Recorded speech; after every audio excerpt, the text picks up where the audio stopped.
Salam sejahtera, terima kasih karena bersama dengan saya di Nazilin Unity Channel. Semalam, satu isu paling panas yang mendapat perhatian ramai di dalam media sosial dan juga di channel ini ialah tentang gesaan supaya kerajaan ataupun menteri di Jabatan Perdana Menteri Hal Ehwal Putrajaya Kuala Lumpur, Menteri Wilayah Persekutuan, digesa untuk mengheret para pemfitnah, mengheret para pemberita palsu yang membawa berita-berita palsu dan juga penuduh-penuduh kerajaan perpaduan madani yang kononnya menyorokkan titah edendum itu. Mereka mahu ataupun ahli parlimen itu mahu supaya Menteri Wilayah Persekutuan mengheret mereka ke muka pengadilan dan ada yang menyatakan saman saja 60 bilion ringgit. Isu itu mendapat perhatian yang sangat luar biasa. Namun demikian, ada satu lagi yang turut menyatakan supaya disaman saja pribadi ini, yaitu Khairi Jamaluddin. Ada netizen menulis dalam ruangan komen di dalam konten itu menyatakan bahwa saman Khairi Jamaluddin sampai dia muflis, kata mereka. Saman Khairi dengan nilai yang sangat besar sehingga 40 bilion atau 60 bilion juga. Ini apabila Khairi telah dilaporkan kepada polis berkaitan dengan kenyataan beliau di dalam satu rancangan podcast berkait dengan titah edendum itu yang turut menyatakan kononnya beliau mendakwa, KJ mendakwa bahawa ada Menteri UMNO yang bersubahat, bersekongkol sembunyikan, menyorokkan titah edendum Najib. Dan antara yang disebut oleh Khairi Jamaluddin ialah Menteri Hal Ehwal Undang-Undang dan Reformasi Institusi, yaitu Azalina Othman Said. Sehingga kan pegawai-pegawai Azalina Othman Said, seorang pegawai Azalina Othman Said telah pun membuat laporan polis. Dan yang terkini pula ialah Dr. Zaliha melalui pegawainya juga telah membuat laporan polis untuk dibuat siasatan. Jadi ada yang mahu supaya dicadangkan Khairi Jamaluddin turut disaman dengan jumlah yang besar supaya perkara ini tidak akan berulang lagi dan satu pengajaran besar kepada Khairi Jamaluddin, kata mereka. Dakwa sebar berita palsu, titah edendum, setiausaha politik Zaliha pula melapor kepada polis tentang Khairi Jamaluddin. Rupa-rupanya, apa yang menyebabkan Khairi Jamaluddin dilaporkan kepada polis ialah kerana tindakan beliau yang didakwa menyebar berita palsu berkait dengan titah edendum. Selain wakil Dr. Zaliha Mustafa, seorang lagi wakil menteri kepada Azalina Othman Said turut membuat laporan ke atas bekas Menteri Kesihatan itu dalam audio siarnya. Dua laporan polis telah dibuat terhadap bekas Menteri Kesihatan Khairi Jamaluddin atas kenyataan berhubung isu dokumen satu perintah membolehkan bekas Perdana Menteri Najib Razak menjalani baki hukuman penjara di bawah tahanan rumah. Semalam dilaporkan setiausaha politik Menteri di Jabatan Perdana Menteri Undang-Undang dan Reformasi Institusi Azalina Othman Said Suraya Yaakob membuat laporan susulan Khairi mengaitkan Azalina berkomplot menyembunyikan titah itu.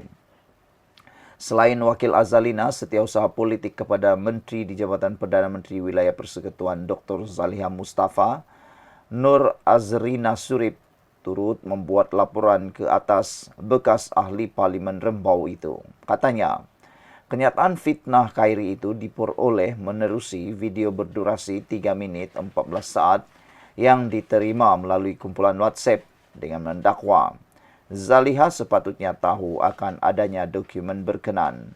Dr. Zaliha telah mengeluarkan kenyataan pada semalam memaklumkan bahawa beliau tidak pernah melihat dokumen disebutkan itu, katanya menurut bernama. Zaliha merupakan menteri dipertanggungjawabkan dalam Lembaga Pengampunan Wilayah Persekutuan. Kedua-dua mereka memohon supaya siasatan dapat dijalankan secara menyeluruh kepada Khairi kerana berniat jahat memfitnah, menghina nama baik dan reputasi menteri serta menyebarkan maklumat palsu. Bahagian hal ehwal undang-undang dalam kenyataan semalam juga mengesahkan bahawa tiada sebarang dokumen tambahan berkaitan permohonan pengampunan Najib dalam fail atau rekod rasminya. Dalam satu petikan audio siar keluar sekejap pada Jumaat yang lepas, Khairi Jamaluddin mendakwa Azalina bersubahat menyembunyikan dokumen tambahan membenarkan Najib Razak menghabiskan hukuman pemenjaraan bawah tahanan rumah. Sekian dulu untuk kali ini. Jangan lupa tinggalkan komen anda, tekan butang subscribe. Jumpa lagi. Bye-bye. Salam sejahtera. Terima kasih kerana bersama dengan saya di Nazilin Unity Channel. Adakah Zaliha akan menyaman orang-orang yang menuduh beliau dengan nilai yang luar biasa sampai 10 bilion ringgit? Itu persoalan timbul apabila ada satu laporan di Malaysia kini menulis, sorok titah edendum, Zaliha digesa, seret penuduh ke mahkamah. Wah, ini pun tepat. Yang ini bagus. Kalau dibuat, bagus juga. Supaya dapat ditentukan siapa yang benar, siapa yang salah. Dan paling bagus, Zaliha saman 10 bilion terhadap penuduh tersebut ke mahkamah. Termasuklah walaun ataupun kaki-kaki tukang sebar berita tak betul yang menyatakan konon Zaliha ada kaitan dengan titah edendum dan sebagainya. Pergi saman, kalau boleh saman 10 bilion lah kan. Ahli Parlimen Kepung Lip Eng menggesa Menteri Wilayah Persekutuan Dr. Zaliha Mustafa mengambil tindakan undang-undang terhadap pihak yang menuduhnya menyembunyikan titah edendum berkait dengan Najib Razak menjalani pemenjaraan di rumah. Lim berkata tuduhan tidak berasas ini tidak boleh dibiarkan tanpa tindakan kerana ia mencemarkan reputasi menteri serta kerajaan.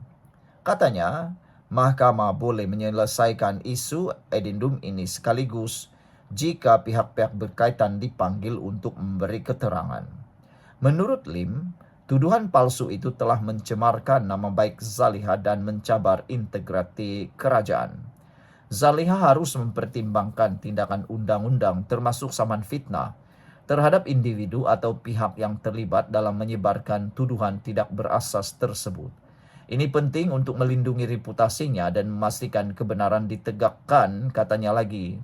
Lim mencadangkan jika Zaliha menyeret pihak berkenan ke mahkamah, maka bahagian hal ehwal undang-undang Jabatan Perdana Menteri boleh dipanggil untuk memberi keterangan sebagai sekretariat lembaga pengampunan bagi memastikan fakta mengenai isu edendum dapat dipastikan.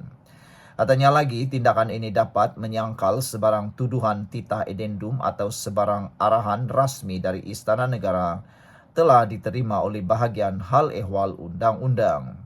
Diharapkan keputusan mahkamah dalam perkara ini dapat merungkai isu berkaitan kesahihan edendum dan menghentikan spekulasi yang boleh mengancam kestabilan negara, tambah beliau lagi.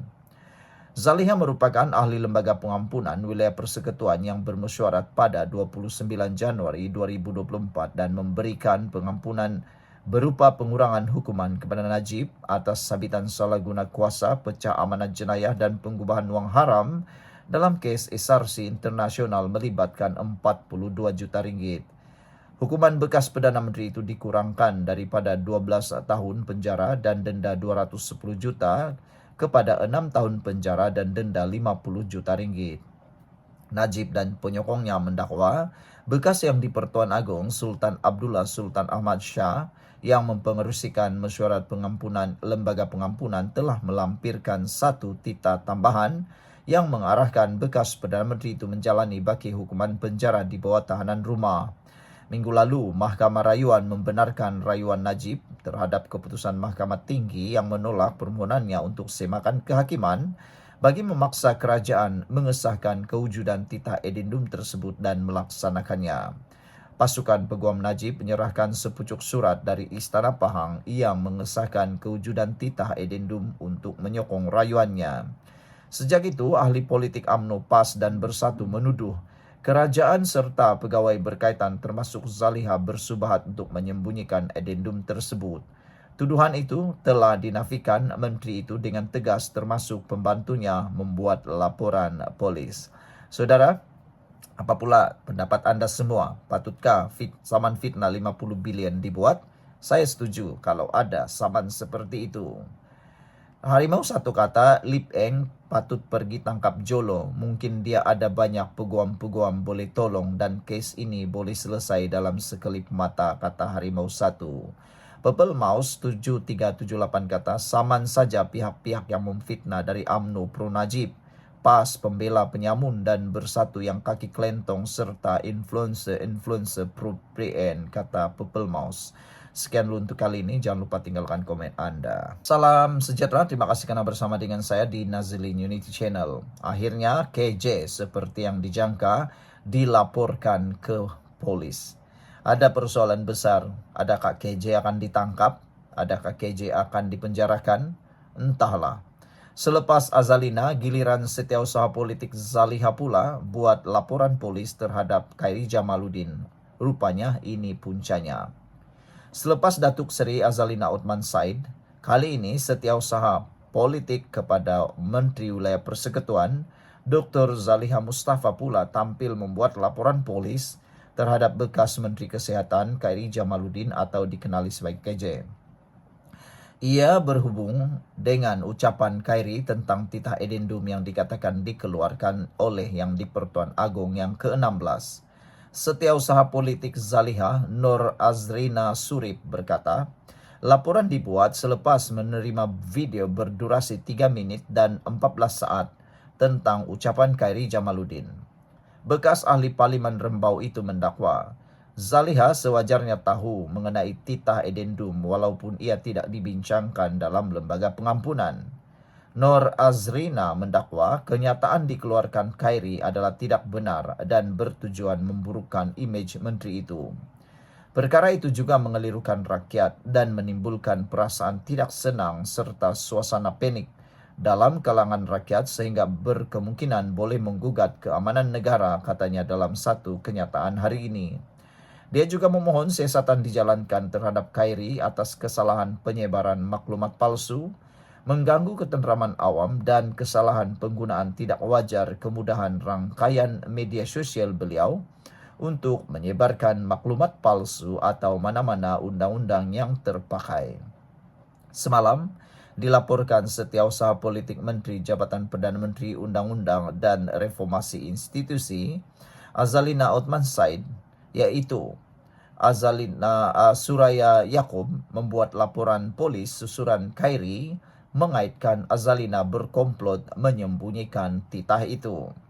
Zaliha merupakan menteri dipertanggungjawabkan dalam Lembaga Pengampunan Wilayah Persekutuan. Kedua-dua mereka memohon supaya siasatan dapat dijalankan secara menyeluruh terhadap Khairi Jamaluddin kerana berniat jahat memfitnah, menghina nama baik dan reputasi menteri serta menyebarkan maklumat palsu. Bahagian hal ehwal undang-undang dalam kenyataan semalam juga mengesahkan bahawa tiada sebarang dokumen tambahan atau edendum dalam fail atau rekod rasminya. Sekian dulu untuk kali ini. Jangan lupa tinggalkan komen Anda untuk isu yang panas dan panas ini. Kita jumpa lagi. Bye-bye.